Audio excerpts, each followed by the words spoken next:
오늘 본문은 아담의 범죄, 아담이 타락하기 이전에 이루어진 일들이 기록되어 있습니다. 아담이 범죄하기 전 하나님께서 주신 명령이며 그리고 원리가 기록되어 있습니다. 사람은 하나님의 형상으로 지음을 받은 존재로서 하나님의 영광을 위하여 존재합니다.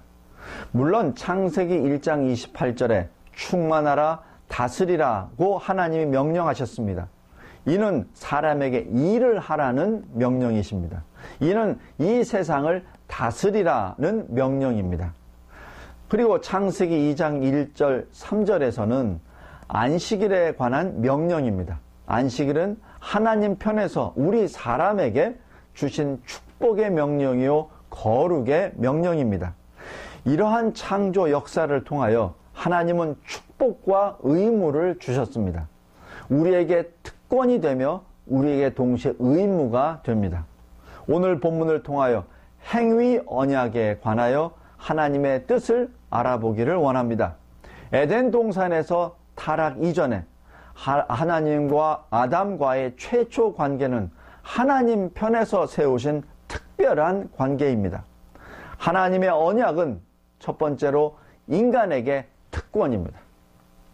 하나님은 아담에게 축복하시고 행위 언약을 세우셨습니다. 4절에서 6절까지는 6일간의 창조 역사를 마치기 전 아담이 지음을 받기 전 이 세상의 원시 모습을 잘 묘사하고 있습니다. 7절에서 9절은 하나님이 사람을 창조하는 과정, 그 모습과 최초 환경이 기록되어 있습니다. 이렇게 말합니다. 여호와 하나님이 흙으로 사람을 지으시고 생기를 그 코에 불어 넣으시니 사람이 생명이 된지라. 사람이 어떻게 창조되었는지가 기록되어 있습니다. 사람은 흙으로 지음을 받았지만 하나님이 생기를 불어넣어 생명이 되었습니다. 즉 사람은 하나님의 생기, 하나님의 호흡, 이것으로 살아있는 생명, living being이 된 것입니다. 하나님은 우리를 땅의 흙, 이 보잘것없는 이 재료로 만드셨습니다. 그러나 하나님의 생기, 호흡으로 생명이 되는 영광을 입었습니다. 또한 하나님의 생기가 사람에게 부어진 아름다운 소식이기도 합니다. 요한복음에서도 이러한 비슷한 묘사가 있습니다. 예수님이 요한복음 20장 19절 이하에 보면은 안식 후 첫날 저녁에 제자들이 유대인들을 두려워하여 모인 곳에 문이 닫혔더라. 그때 예수께서 오셨다고 기록합니다. 그리고 예수께서 이렇게 말씀하십니다. 평강이 있을지어다. 그리고 이어서 숨을 내쉬며 말씀하시기를 성령을 받으라. 이 성령을 받으라는 이 표현이 예수님은 새로운 창조를 지금 이루시고 있다는 묘사입니다. 하나님의 성령은 최초 창조 역사에서 수면 위에서 운행하셨습니다. 마찬가지로 하나님의 성령이 이제 새로운 창조 역사에서도 역사하십니다. 창조 역사에서 하나님이 우리에게 생기, 호흡을 불어 넣으심으로 생명이 되었듯이 하나님의 호흡으로, 그리스도의 호흡으로 우리의 영이 중생함을 받게 된 것입니다. 우리는 새로운 창조 역사를 통하여 새롭게 태어난 것입니다. 이 또한 우리에게 커다란 특권입니다. 흙으로부터 지음을 받은 존재가 빛의 근원, 생명의 그 자체이신 하나님의 호흡을 받았다는 사실이야말로 큰 특권이요 영광입니다. 하나님과 사람과의 최초 관계, 그 최초 축복의 관계가 회복되고 있는 것입니다. 그리고 하나님은 사람을 위하여 동산에 아름답고 먹기 좋은 나무를 심으셨습니다. 그 중에 2개의 나무를 특별히 심으셨습니다. 하나는 생명나무요, 또 하나는 선과 악을 알게 하는 나무입니다. 생명나무는 하나님의 언약이요, 하나님의 축복입니다. 선악을 알게 하는 나무는 시험입니다. 10절에서 14절에 아담이 있었던 최초 환경이 잘 그려져 있습니다. 강이 있었고 금속이 있었고 각종 보석이 있습니다. 다시 말하면 최초 사람이 있었던 최초 환경은 자원면에서 매우 풍족한 상태입니다. 하나님이 최초에 창조하셨을 때 동산을 세우시고 양식을 제공하셨으며 이 모든 것이 하나님의 축복 안에서 진행되었습니다. 하나님이 행위 언약 안에서 이 모든 것을 사람에게 공급해 주셨습니다. 하나님이 아담을 위하여 준비하신 축복과 특권입니다. 두 번째로 하나님의 언약에는 의무가 따릅니다. 15절에서 17절까지 내용입니다. 아담이 감당해야 되는 의무, 책임을 봅니다. 즉 하나님의 최초 언약에는 의무가 포함되어 있습니다. 말씀하기를 여호와 하나님이 그 사람을 이끌어 에덴 동산에 두사 그것을 다스리며 지키게 하시고, 그리고 이어서 말합니다.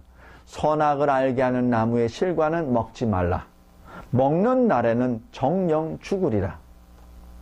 에덴 동산에서 하나님은 아담과 특별한 관계를 맺으십니다. 하나님이 아담과 이런 특별한 관계를 맺을 이유가 있습니까? 전혀 없습니다. 하나님의 사랑하심과 선하심에 의하여 하나님께서 주권적으로 그렇게 행하신 것입니다. 사람 편에서 그런 것을 받을 자격이 있어서 그런 것이 아니라 하나님 편에서 선수적으로, 선택적으로, 주권적으로 주신 것입니다. 하나님은 사람을 하나님의 형상으로 만드시고 특별한 관계를 맺으셨습니다. 생기로, 생명의 호흡으로 사람의 코에 불어넣어 주신 것이죠. 그리고 사람을 축복하셨습니다. 하나님과 아담과의 관계는 어떤 조건이나 행위에 의하여 맺어진 것이 아닙니다. 아담은 이러한 하나님과의 특별한 관계를 얻기 위하여 어떠한 일도 하지 않았습니다. 성도 여러분, 죄 문제 해결도 마찬가지입니다. 하나님이 스스로 낮아지셔서 우리와 함께 계시고 우리와 교제하시는 것, 그 자체도 하나님의 은혜입니다. 우리의 죄 문제를 해결하시는 것도 하나님의 은혜입니다. 이러한 관계의 특성은 무엇입니까? 먼저 긍정적인 관계와 부정적인 관계가 있습니다. 하나님은 아담에게 해야 할 일과 하지 말아야 될 일 두 가지를 주셨습니다. 첫 번째는 긍정적인 명령이죠. 다스리며 지키게 하라라는 것입니다. 하나님은 왜 아담을 에덴 동산에 두셨습니까? 일하라는 것이죠. 다스리고 지키라, 다스리고 보호하라는 명령이십니다. 두 번째는 부정적인 명령입니다. 하지 말라라는 명령이죠. 선악을 알게 하는 나무를 먹지 말라라고 합니다. 여기서 하나님과 아담의 관계에 특별한 관계를 봅니다. 하나님은 특권과 의무를 함께 주셨습니다. 생명과 죽음의 관계입니다. 아담이 신실하게 순종하면 생명나무로 인하여 하나님과 영원한 영생의 관계를 맺게 됩니다. 반면에 불순종한다면 분명 죽을 것입니다. 이것은 하나님과 인간과의 현격한 차이, 극복할 수 없는 차이를 나타내기도 합니다. 하나님과 아담의 관계에서 언약은 하나님이 세우시고 지키시는 특별한 관계입니다.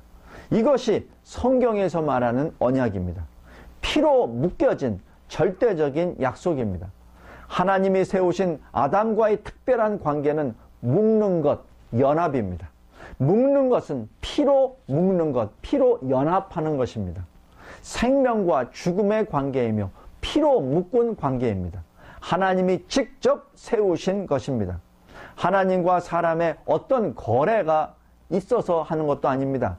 사람 편에서 좋다고 말한 적도 없습니다. 하나님은 사람이 지켜야 할 의무를 세우셨습니다. 우리가 마땅히 행해야 될 의무입니다. 우리가 받은 축복입니다. 성도 여러분, 그렇다면 왜 행위 언약이 중요합니까? 모든 인간은 태어날 때부터 이미 하나님과 언약 관계에 있다는 사실입니다. 성경은 반복하여 하나님이 모든 인류를 창조하셨다라고 말씀하고 있습니다. 그래서 모든 인간은 언약의 방법으로 하나님께서 명령하신 의무 아래에 존재합니다. 에덴 동산에서 아담이 받은 언약을 통하여 우리는 하나님께 행해야 되는 의무가 이미 부여되었음을 압니다. 이 사실이 복음을 선포하는 출발점입니다.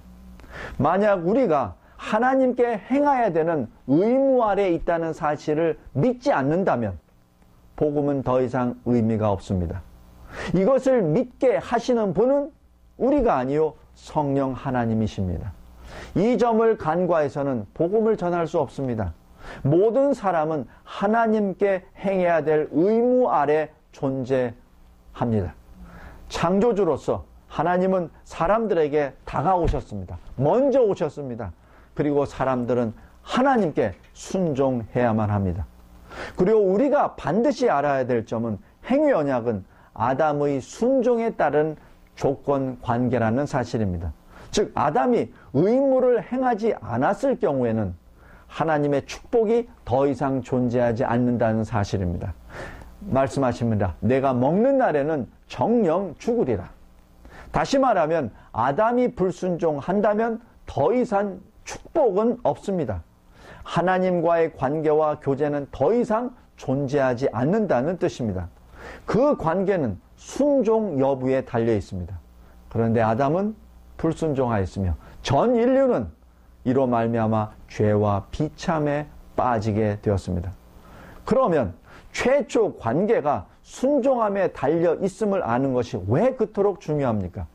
은혜 언약 안에서 우리의 구원은 두 번째 아담이요 마지막 아담인 예수 그리스도의 순종하심으로 그 순종의 뿌리를 두고 있기 때문입니다. 은혜의 언약 안에서 마지막 아담이신 주 예수 그리스도는 행위 언약을 완전하게 순종하셨습니다. 이는 우리가 은혜와 공의로 하나님으로부터 구원을 받기 위함입니다. 왜 은혜 언약 안에서 우리의 행위로 구원을 얻을 수 없습니까? 이는 오직 그리스도 예수께서 순종하심으로 이루신 일이기 때문입니다.